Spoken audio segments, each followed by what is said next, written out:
Welcome to Rough Realities and Revelations. Hello, welcome. How are you? I'm fine. How are you? I don't know. We've got all the dogs with us Yeah, today. it's a busy couch today. So for those of you listening on Spotify, I've got Eric on my lap. So if you hear any heavy breathing, it's not me. It's not me. It's not that kind of podcast. Neville's a bit disappointed sitting in the middle of us, and Blue's commandeered your lap. Yeah, So I don't know why we've involved them in this episode, I but don't know, but I feel like wires are going to get tangled at some point. yeah, but we'll be fine. Yeah. We'll manage it. Yeah. So what are we talking about today? Well, I think we should just cut to the chase today, because anything could happen having our glamorous assistants with us. Was our last episode looking at building resilience. Oh, yeah. And how I think it's like becoming almost a forgotten art. Yeah. That brought about a few questions Mm-hmm. around, because we were a bit vague. We were, I think. Because it's quite a nuanced topic. Yeah. So around like boundaries and stuff like that.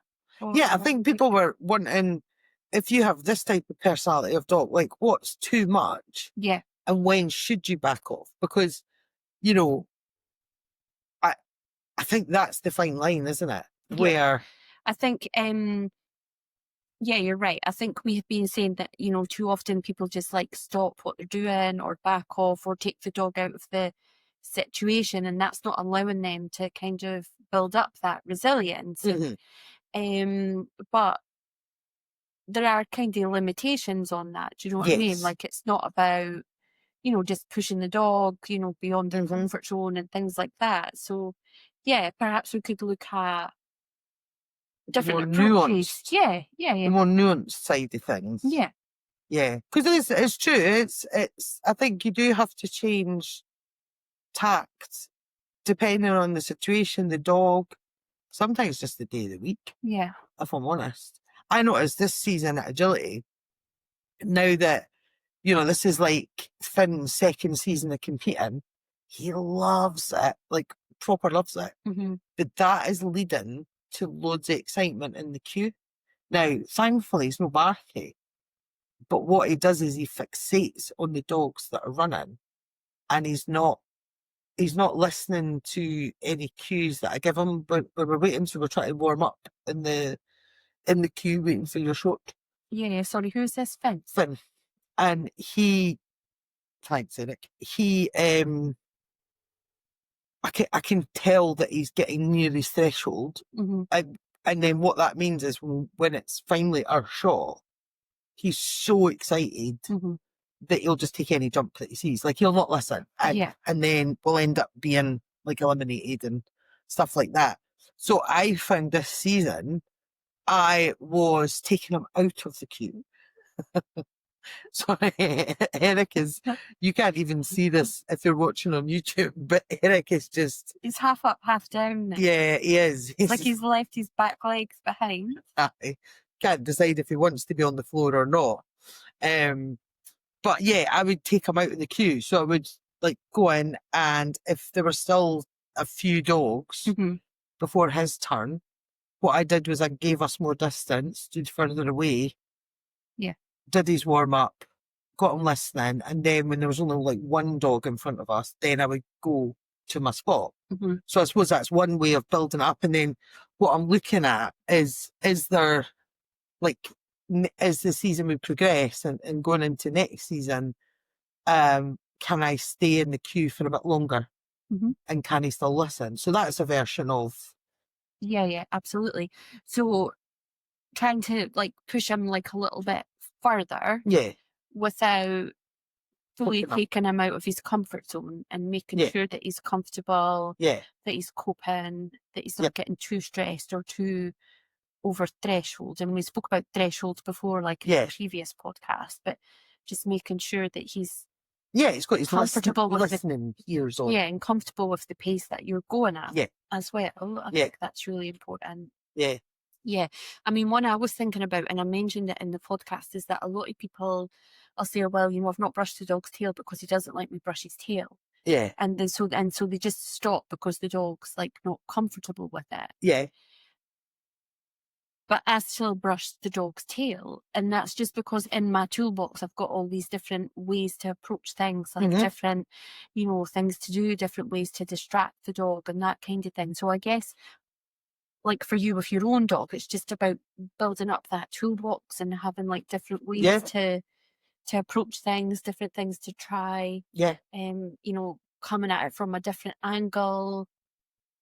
Yeah. So yeah, you're totally right. Because I think what you have to do, and I think this is where it becomes difficult for somebody that this is your first dog, or maybe it's only your second dog. Maybe your first dog was a mega easy going, go with the flow type character. Yeah. And now you've got a dog that isn't quite the same.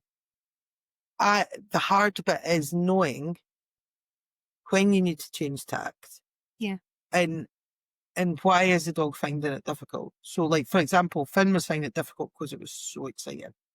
Like, I would say he was in that good stress thing where you're stressed because it's a little bit exciting and it gets you giddy. So, when you're going on a roller coaster, it's a wee bit stressful because your adrenaline's going to go, but it's fun and stuff like that. But then you've got stress that isn't fun. So his is like the fun stress, but you also do get the not so fun stress. And I think this is the most difficult bit to translate because there's no one size fits all. There's no set formula for it.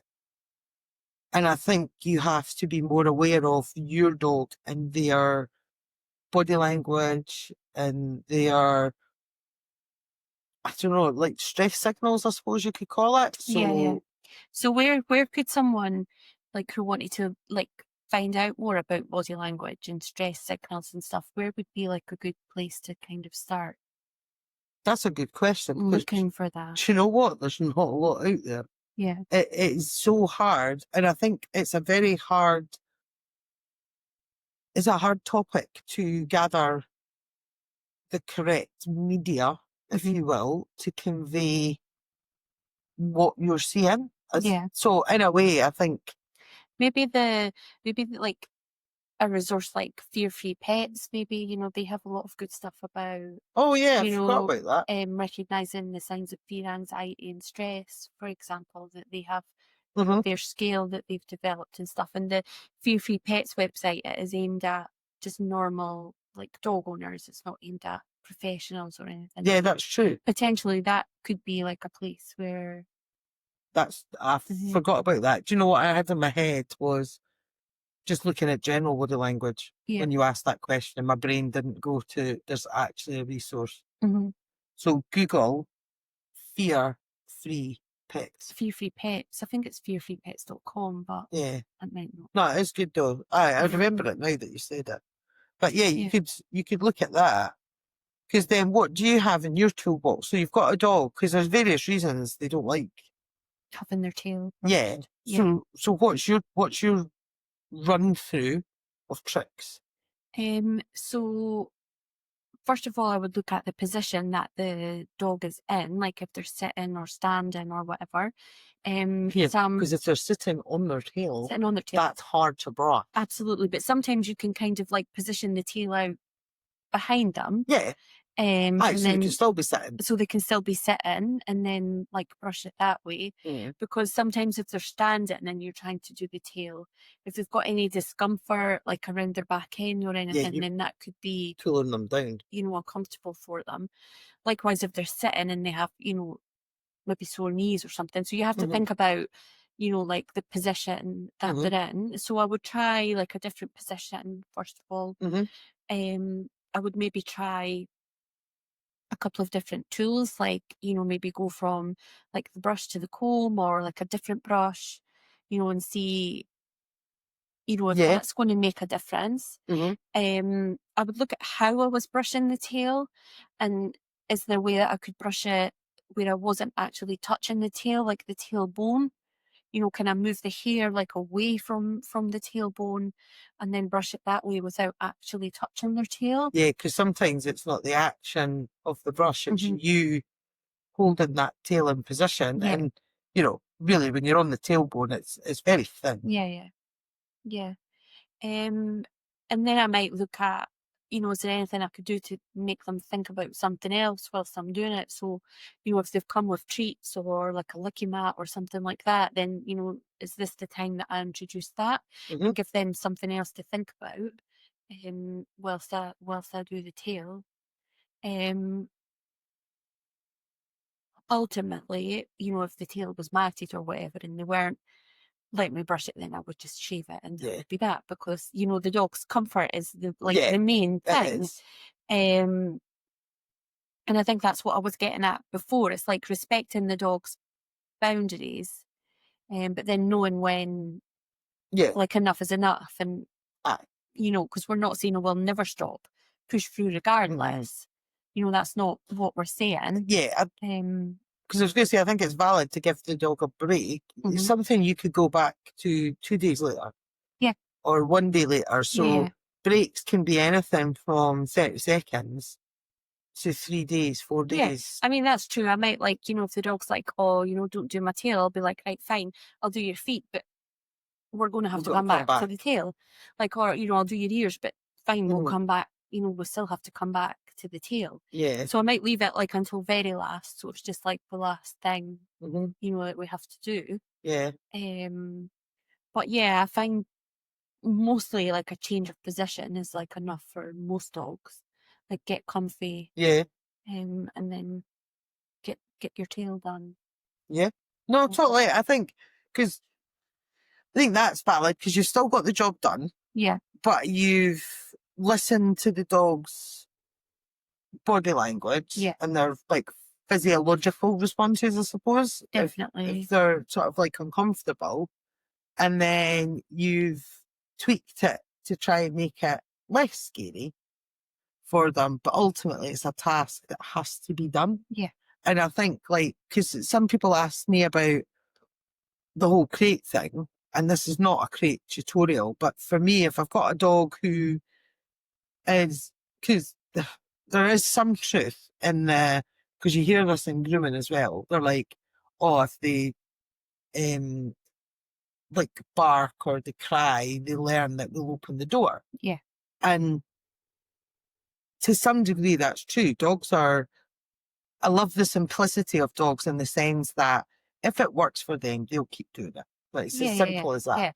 I mean, there will be some groomers listening who are like, oh, she stopped doing the tail and went to do the ears, and so the dog will do that every time now. But they're like, oh, I know that if I do this, she stops doing my tail. Exactly. So there's a small, but I find those are a small portion of dogs. If the dog is genuinely worried by something, the relief they'll feel that you listened to them and went and chose a different tact or gave them a few minutes from doing it will build the trust and help the dog. Like, so the next time they're in that situation, they'll go, do you know what? I think I can hold myself together a bit longer because this person kind of respects my boundaries and stuff. But so some people feel with like the crate thing, they were sort of asking like, well, how do you know? And again, this is where the learning body language and annoyingly having experience is the thing that tells you, which is why it's difficult. If this is your first dog or your second or your third dog, that's not a lot of dogs over time. It's not like crazy people like us that have multi dogs that, you know, we've had quite a lot of dogs in a short space of time. And we work with dogs and we see it. But there is a small element of dogs that do realise that actually, if I do this, then this leads to my human, like we'll use the crate as an example, letting me out. So part of it is actually just ride through that, but just monitor, is the dog about to slip into distress about it? Or is the dog just going to call it toddler rage? You know, when toddlers are like, I can't do that, and they just go, ah! You know, like that. They just start shouting because they can't manage their emotions. Like, is it that? I know. It's kind of hard to explain as well because I hear it at work, because obviously some of the dogs are put in crates like for their nap tips. And you've got like a whole range of like crate experience, you know, within that. And so the staff are listening out, you know, if there's a dog barking, are they, you know, are they barking because they don't like, you know, the crate that they're in, or the dogs that are near them, or, you know, or are they barking because they're distressed? Yeah. You know, and it's like being able to... Sometimes there's a fine line. Yeah. Because if a dog's got very frustrated and essentially angry about the situation, that their normal tactics to get out of it have not worked, then they basically tipped into tantrum mode. That can sound very like distress. And equally, there are some dogs that have learned, if I sound distressed, my human comes and gets me, which, do you know what? Good. I like those humans that do come and get them and don't just leave them. But I always think it's worth leaving them an extra few seconds to see if they were just like having you on, if you know what I mean. Because they should stop. They should stop and go, why is this not working? Oh, hang on. And then they have to think about like another plan. Yeah. But obviously if it continues, you know, you've got that. But I think if I was dealing with a dog that I could see was beginning to struggle, so say, you know, getting to the point that the door's closed for a bit longer or whatever, and they were beginning to struggle, the way I would change tacts is I would reduce time and not expect them to be in there as long. Yeah. Or I might just go, do you know what? I think you've done really good so far today. Let's revisit this tomorrow. Yeah. I mean, I think that's the thing with most things, you know, if it's not going right, it's because you've went too far too fast.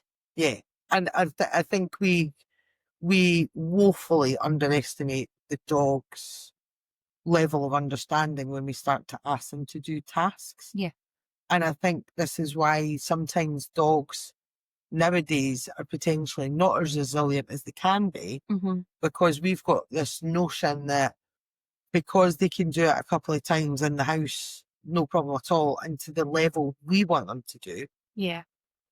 Of course they can do that anywhere. They could do, you know, we could be somewhere on a walk and ask for the same behaviours and the dog will perform it to the same standard that they can in the house. Yeah. That's not enough practice and time. No. You know, dogs aren't very good at generalising. We're very keen to skip steps. We absolutely are. With no patience. No. And then that leads to us. And it's embarrassing as well, because you're like, oh, you know, I know that you know this behaviour. Like, you know, I know you know it. We've done it in class. You do it at home. Like, why are you not doing it in the park? Like, oh my God, I promise my dog knows this. Like, I promise. Absolutely. And it's like, and I get it, because I've done it sometimes where I've looked at dogs and I'm like, we have done this in different locations, guys. And they're looking at me like, no, it's our first time. And I'm like, stop it. Like, stop it. And I get it. But I think this is where, at least us being frustrated at them, we lose the rag. So actually with a more sensitive, I think a more sensitive dog will become deflated and actually then scared to try anything. Yeah. Because they're like, oh no, you turn into a horrible person. Yeah. A dog who is more confident within themselves actually will just disconnect from you. They just won't listen to you because they're like, why am I wasting time with you? You're just so grumpy, blah, blah, blah. Yeah. So I think we have to, when it comes to, you know, looking at building resilience, all those little acts of us listening to the dog and potentially not pushing them further than they're ready for, and appreciating essentially the little bricks that you lay in each behaviour will build a strong wall of that behaviour. And if you miss any bricks at the bottom, that wall's going to fall down. That's not like if you watched somebody building a wall and you noticed they didn't have solid foundations, you'd think to yourself, that's never going to last. Yeah. Whereas when we train dogs, we absolutely skip the bricks. And then we're surprised when the dog doesn't perform like we think that they should. Yeah. So I think that when we talk about building resilience, there's an element of, if our dog is struggling with something, we play a supportive role where we make it easier for them we go at their pace, they maybe get more breaks. And so instead of maybe the behaviour per se, we think, oh, they'll learn this in a couple of weeks. That particular dog might take 4 or 5 weeks for them to learn it, and we get okay with that. Mm-hmm. But then I also think that resilience is about helping the dog work through frustration. So if they're not, because you can have a sensitive dog who is okay about some things. Yeah. Like there are some dogs that have got generalized anxiety and everything in the world is scary. But you'll have other dogs that in certain situations are anxious and need to go slower. And in other things are very sure of themselves, very confident. And actually you need to just help them work through the frustration of not being able to do or access exactly what they wanted. Yeah. And that you can afford to be a bit like, well, pal. Yeah. Blue is like that. Like, yeah. You know, he gets very frustrated if things are not going the way he thought they were going. Like, if we're not doing the things that he wanted to do. If he's been asked to do something else, he finds that really tricky. Today was a prime example, wasn't it? Today was a prime example. And he does, and you see him even just like on a walk, like if he wants to go one way and I'm quite determined to go another way, he finds that very stressful. Like, and it would be easy for me to just give in to that and be like, right, okay, we'll go the way you want to do. Well, that's it. That's what happened today. So to share with everybody, today we're out on a walk, and of course you and I were getting quite into. Well, I'm getting more into taking pictures. I never used to be. You've always been quite good at that. Yeah. And we just arrived. Blue loves to check everything out really quickly. Yeah. He wants to explore everything. And we came across this nice spot and we're like, oh my goodness, that would make for lovely pictures. It was like a log or something. It was a lovely log with beautiful flowers. And we were like, yep, let's take pictures of the dog. Well, I know, I says to you, oh my God, Blue is like so stressed right now. He's not coping at all. It's like he turned around and looked at me and his eyes were like saucers. They were massive. And his mouth was in this big wide like yawn, mid-pant yawn, like a big, like a grimace, a full grimace and big saucer eyes. It's like he is not coping with this at all. And then I've looked at him because by this point you've come over and joined me trying to take pictures with my dogs, and I've looked at him and I'm like, oh, he's raging. Yeah. I said he's raging that we've stopped this early into the walk to do pictures. He's not, and of course I'm looking at him going, are you raging? Are you? And he's looking back at me as if to say, hurry up. Like, I am. I just want to go. And as soon as we said you want to go back on the walk, that was him pulling at the lead. He saw me, was like, oh, right, okay, yeah. Yeah, he's like, that's where I wanted to go. Yeah. And so, he wasn't, so you're right, a snapshot of that did look like anxiety, but actually in that moment in time, that was just rage. That was the audacity of stopping for something as basic as pictures. For Jeremy. I know. But even like if we go out and he wants to go left and I want to go right and we go right. And then he has to stop and physically shake it off. Like he's like.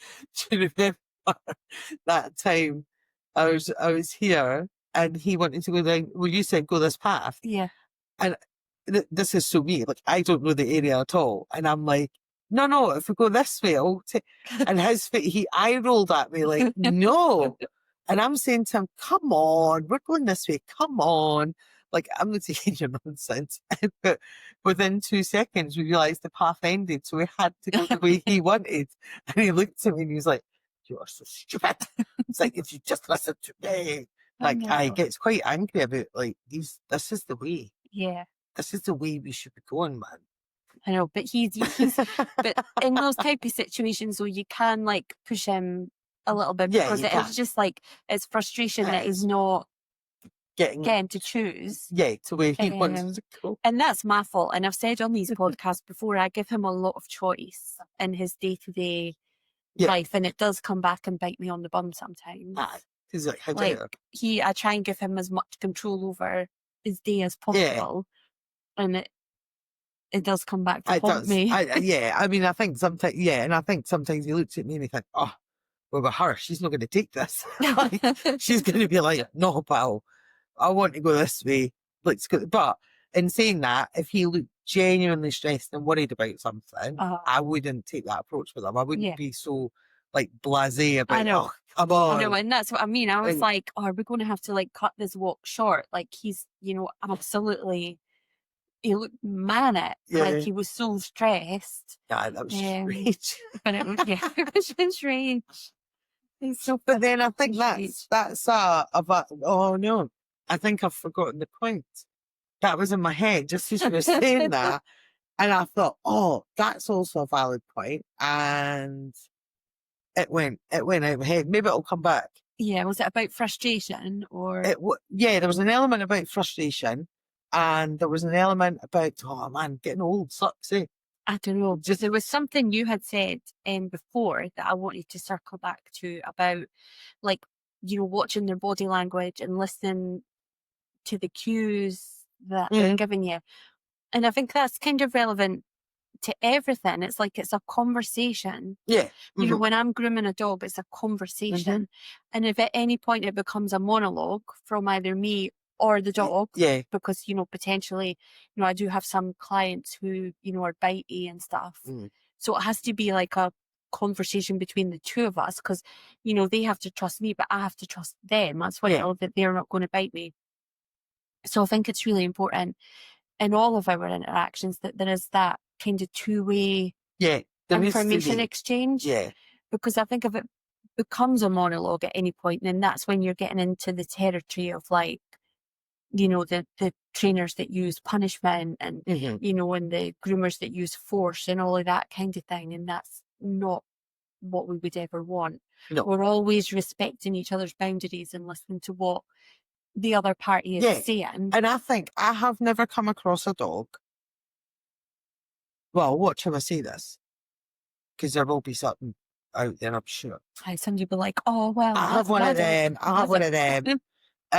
But what I was about to try and say was, I'll say it how it was in my head, and then I come back to it. Yeah. I've not come across a dog who, once you start having genuine conversations with them, continues to be a dick. Yeah. Is in my head, that's what I'm trying to say. Yeah. I mean, I think Blue is the classic example of that.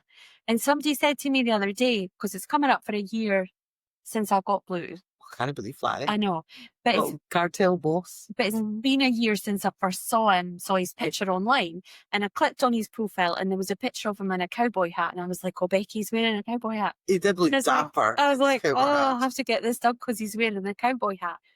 But now, like, there's no notion of me getting a cowboy hat on him. Like, no, I don't know how they did that. I don't know how they did that. And so I was saying to somebody the other day, oh, you know, remember I fell for his cowboy hat, and now, you know, there's no way. I said, I got my little birthday crown. He's got a birthday coming up. It's like, but there's no way I could get, I don't know how they got the cowboy hat on him. And this person turned around to me and said, I bet he used to bite people all the time. Yeah, and he doesn't now. I was like, yeah, so they were putting cowboy hats on him and he was biting them. But that's okay. I've stopped. They got the picture. I've stopped trying to put the cowboy hat on. He stopped biting. Yeah. So it's, you know, it's like a two-way. It is. I think with the minute you have that, and I think this also circles round to because one of the questions folk was asking was, how do you actually build resilience? Because it's more, I don't know if concept's the right word, rather than again, there's no set formula because a lot of it depends on the individual dog and the person. But I think the main ingredient that will always give you resilience is learning to have a conversation. Yeah. And even those dogs that people consider bad, like, you know, they're biting or they can't handle certain situations or whatever. If you learn to have a conversation with the dog, it doesn't mean that those times where the conversation has been, do you know what, I'm going to give you a break or I'm going to let you choose. Because let's face it, we sort of cut the photo thing a bit short so he could get moving again because, do you know what, he was raging. Yeah. And so in a way, he won by getting to continue the walk and check things out.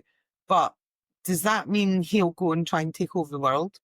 No. I mean, he might do because he's Blue, but, you know, in general terms, they don't suddenly try to be the top dog of the house. And I think this is what people, it's this weird urban myth that's still there, that if you allow the dog to do something they want to do. And they're given to them in any way. Aye. Then all of a sudden they're going to take over the world, and it's like, but why? I mean, most dogs... Like in Pinky and the Brain, but which one I of them... love that. Which one of them was trying to take over the world? Was it the Brain? It was the Brain. Right, fine. Yeah.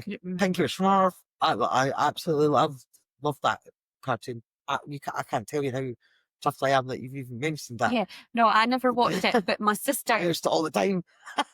My sister watched it because I'm a wee bit older than you, and my sister's more like your age, so I'm aware of it because she watched it. I love that. But yeah, I love that program so much. Yeah. But I'm trying really hard not to go down that tangent, by the way. I'm like, oh, side quiz. We're not going to do that.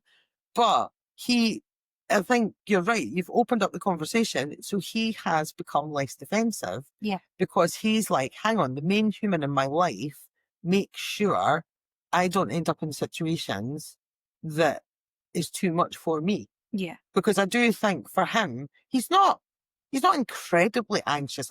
I still think with him, life taught him nobody listens to you. Yeah.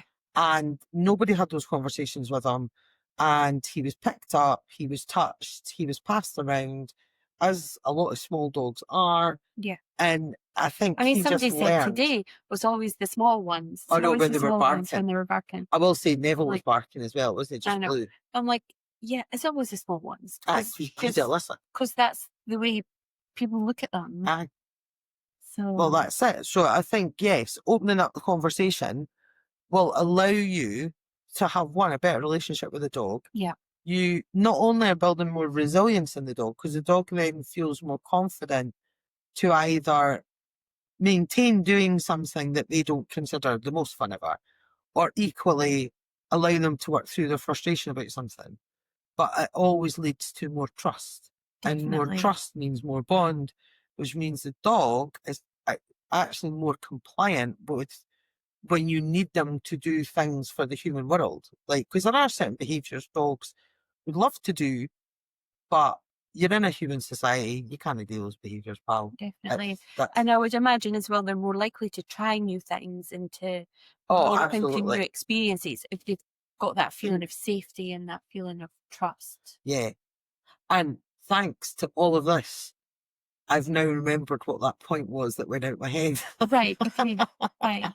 Because it ties in nicely with this part. Yeah. So when you are working, thinking about what choices can you give the dog when you are either working on a behaviour or you're in a social situation that your dog is struggling with, what are the options you can give them to go and do? Because I think a lot of us think it is either in or out, like hokey pokey. Aye. Right. So endure or leave. Yeah. But there's not. You can just go for a bit of space and have a sniff. Yeah. You could... Aye, and I was going to say that because you'd mentioned before about giving them a break, but that doesn't mean like stopping and fully coming away from the thing. Yeah. It can be just like taking a few steps back from whatever the thing is.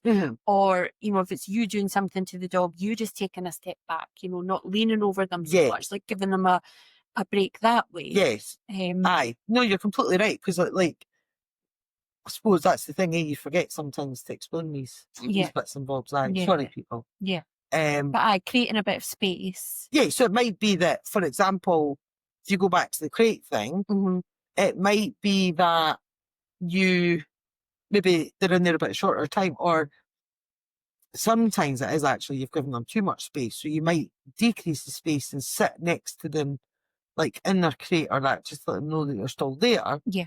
Or it might be that the idea of a break could be, they've come out the crate and you just maybe sit with them for a few minutes, pet them, give them cuddles, maybe play with a toy so they can release all that stress. And you do that for maybe even just a minute or two. And then you're like, you ready to try again? And you play, or maybe you go back to not necessarily shutting the door. Maybe you just play a bit of ping pong game where you send them in, then they can run back out. You send them in, they can run back out. You've switched it up that way. Yeah. Or you could be looking at, so you're on the topic of choices, by the way, if you're losing your thread. No, I was thinking how to explain it where you're in like a bit of if your dog kind of it is either going potentially through a phase, because we'll have different fear periods and things, or if this is something that they've always struggled with, it's just possibly meeting people and dogs on walks. Yeah. But you kind of want to be able to stop and talk to people and things. So if you've got your dog who's maybe, you've met up with a friend and you've come to the realisation that the two dogs are maybe not going to get on as well as you think they will. And so you don't want to completely go away. But what we could do is we could just take the dog off to the side and let them sniff somewhere else, because sniffing helps calm them down. It calms down the nervous system. It's giving them that little break. So you can still walk with the people and be in the vicinity, but you've just taken just a little step back. Yeah, definitely. But I think circling back to choices, I mean, that might not be what that dog needs for itself in that situation. So having like a couple of options kind of in your pocket, you know, if this happens, then, you know, I could take them away and let them sniff, or, you know, just, you know, do something else, try something else. You know, could you try something else? Well, I suppose you could maybe... It's just back to what you were saying about give them as many choices as possible to help them through the situation. Oh, right, I see what you're saying. I thought you were being quite literal there, sorry. Because I was thinking in my head, just as you were saying that, like, you're making the decision to take them away and give them a sniff. Maybe they didn't want a sniff. Maybe they wanted to leave. Yeah. But that's where, again, the conversation would come in, where you would see, where is the dog leading you to? Like, so in my head, when I'm saying take them off for a sniff, this isn't really going to work if you're doing a street walk. Because what is there to sniff on a bloody street? Not a lot. I'm thinking as if you were walking in like a park or like a wood or something. So you're looking for longer grass, you're looking for bushes, or you could even manufacture it. You could just find it and throw some of their food on the ground. Yeah. As long as the other dogs are on lead and not going to come over and help themselves to find it. But it would be good to also, because you're thinking, oh, they can go for a quick sniff and then kind of catch up. But maybe that dog was really finding it tough. So actually, maybe it's worth walking a slightly different way, so you're completely away from who you were with, but meet back up with them. Like, so it might just be 5-10 minutes. Yeah. And then you kind of come back round. So that could be another choice that you have there. Definitely. And I think also, if you were doing more formal training per se, like, so say you were in the garden and you were trying to practice again, like your stays or something. If the dog is walking away from you or is doing a lot of sniffing, that's what they call displacement stuff. So if, which we spoke about in the thresholds episode many moons ago now, feels like many moons ago, because it's in some of the earlier episodes. Those are all signs the dog needs a break. So again, conversation, let the dog just walk away. You know what I mean? Yeah. What's it going to cost you to go back in the house and make a cup of tea while the dog has a sniff? Yeah, exactly. Nothing. I think it's when we're just like, don't walk away from, because again, it goes back to that, you know, you're disrespecting me by not doing what I told you. Definitely. But then also not just being like, okay, my dog can't do stays. And I think that's what brought us to this podcast in the first place, was like, well, you know, people just being like, right, my dog doesn't want to do that, so I'm never going to do that. I'm never going to do that. Never going to do that. My dog doesn't do stays, doesn't like stays. Doesn't like it. Keeps walking away, I'm not going to do stays. Yeah. So it's finding different ways and, you know, Yeah. So I think that's possibly, I really hope we've answered those questions. Or we've like just opened up Pandora's box. Yeah. So so a quick recap. So resilience, I would say your ingredients for creating a resilient dog. Learning those conversations. So visit that Fear-Free Pets website. I'm really hoping that has the information there, but I think it does. I'm quite confident. We'll put it in the show notes if we look at this afterwards and go, or not. That will help let you see.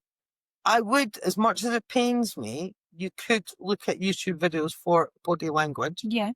And you will see lots. I mean, I'm just going to put it out there. You watch any balance trainer, you will see a lot of stress signals in that dog. Yeah. That is quite easy to see, to be honest. But learn what they look like. Learn to have that conversation with your dog, and it be a genuine conversation, and have different tools in your toolbox so that you know how to make things easier, and give the dog a bit of a breather, or choices. Yeah, you've got choices there so that you've got different ways you can manage things. But also for the dogs that are sort of struggling more out of frustration, equally don't give up on them either, because they probably really enjoy learning. They probably really enjoy having a task and, doing things. And don't be so quick to be misinterpreting, I suppose, frustration and a bit of rage for genuine, I'm distressed and I need a break kind of thing. Yeah. So learn those things, but then also, because the more choices you give the dog, the different outlets you're going to have for rewarding that dog, the more fun you're going to have with that dog, the more trust you're going to build. So none of this is a bad thing. Yeah. Like, even if you get it slightly wrong, I still don't think that's a bad thing. No. I think it's still going to give you potentially a much better life with your dog, and your dog a better life for you, and you go on more adventures. Absolutely. Yeah. I think, hope to God that answered everything for people.